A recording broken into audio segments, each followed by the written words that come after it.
flight attendants are now saying that, in the wake of the guy who got beat up on the United Airlines flight and additional viral videos taking place and confrontations between flight attendants and passengers, that now it's actually getting more dangerous on planes because flight attendants are afraid to tell people to stop doing stuff. Just about every other flight, according to one flight attendant, I would have the passenger make a reference to the United Airways incident and be like, well, you guys are always saying, please fasten your seatbelt, put up your tray tables, pull your seat back forward. What if I don't? Are you gonna drag me off the plane like they did on United? Passengers who don't obey the rules, according to some flight attendants, could mean chaos in a true emergency. And then flight attendants, rather than deal with stuff, they're saying they feel uncomfortable performing essential job functions and responsibilities because one angry person can change your employment status. Weigh that against what has happened in terms of regulations as the airlines have done things like United giving way and saying, all right, we're not gonna take you out of a seat you've been assigned and taken already. We're not gonna take that from you, as well as other changes that have gone on. But what do you guys think? It's hard. This one's a hard one because I see both sides. The flight attendants, again, like the biggest thing that stuck out to me in that quote was you can change your unemployment status because everybody needs a job. And if one person doesn't like you, complains to your boss, you could be unemployed, and that is a terrible place to be in, so I get that. But on the other hand, I feel every time I fly that I am just getting raped by these people, from my wallet, from you can't put your armrest here, to put your tray table up, we don't have coffee, whatever it is. Right. I'm always feeling uncomfortable on a plane anyway. I see both. I see both too, Heather. I think there's two things that need to come to fruition when dealing with the passenger and the flight attendant or the employee. It's compassion and communication, because fine, the customer, as you said, probably feels a way about having to pay for baggage fees, and they're probably been up really early. There's all kinds of variables that go into play when you're in a bad mood, when you're flying. Either you're going cross country, etc. But then also the flight attendants too are working. They have a job to do. They're probably tired. So it's awareness. A lot of people feel, or at least I think people feel that if they're paying for a service, they could behave in a certain way. I gave you money for this good or this service, so I can treat you accordingly. I work in customer service. I'm sure you've worked in customer service for people. You are not a person. You are basically a walking, talking servant to just do my bidding because I paid you a fee. I gave you money, and at the end of the day, we all want money. And so a lot of these customers do abuse these flight attendants. And when you work in customer service, you're always told the customer is always right. I think that's bullshit. The customer is not always right, and it's not. And then also sometimes though too, when you fly, flight attendants do abuse their power. Yeah. They do feel like, well, I was told at Delta a couple weeks ago because I got upset. You will never fly Delta again, and I'm a Diamond Medallion member because I mean, are you kidding me? Tasha, I'm never gonna fly Delta. Doubt that. What happened? How did that? I was late for my flight.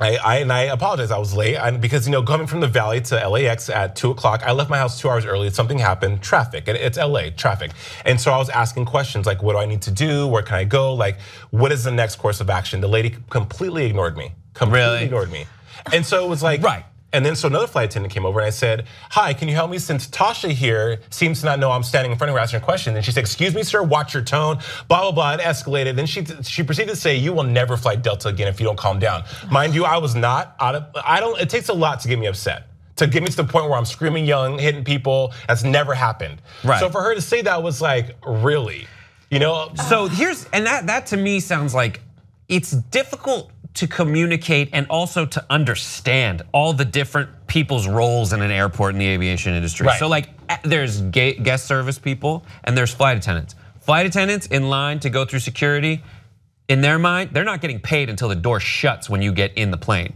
So their idea is like, I hate that they have to wear different shoes in the airport. They have to wear what are called concourse heels, which are the most uncomfortable things, and then when they're in the plane, they can change their shoes to things that are kind of comfortable. But to them, it's like screw this. And then their job, just like every other person's job, they have folks who are traveling, and then you just have to deal with this. Everyone's late, everybody's at.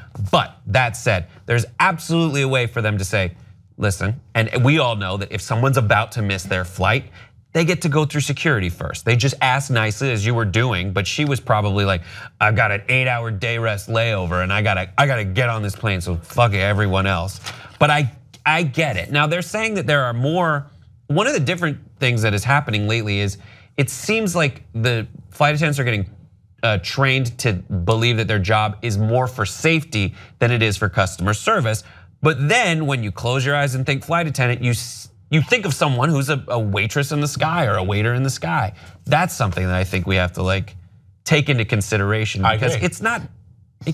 Let's be honest, it's not just for safety, it is for customer service. The bottom line for me, you sort of talked about communication, Jason, and I think that that's the major issue at play here, is that airlines have a little bit of, dare I say, like a branding problem, at least with flight attendants, about what their job is, because it's exactly that. We think of them as just sort of our butlers in the sky. I think it's a stereotype. What we need, what we need to do is we need to remember that they are for our safety. They are to make sure that we get to and from their safety. We need our destination safely. We need to sort of manage our expectations of what we expect from these people, and they need to make sure that they meet that criteria of getting us there safely and calmly being able to explain if there is some sort of a holdup, if there is some sort of red tape that we don't understand. They need to be able to communicate that with us, so we understand that no one loves, I don't think, but let me know in the comment section, flying. Like no one. Yeah, who loves it? No, yeah, you might like flying. You don't love traveling. Doing it, right? no. Yeah. Traveling's the worst, and people at the airport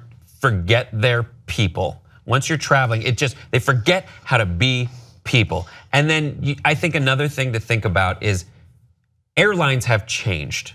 Flying has changed, and the way it used to be, when you think of like Pan Am, it was this resort in the sky. Yeah. There were giant seats, giant meals, and now they're cramming you in. And the flight attendant isn't responsible for that. In fact, flight attendant pilot pay has gone way down since 9/11.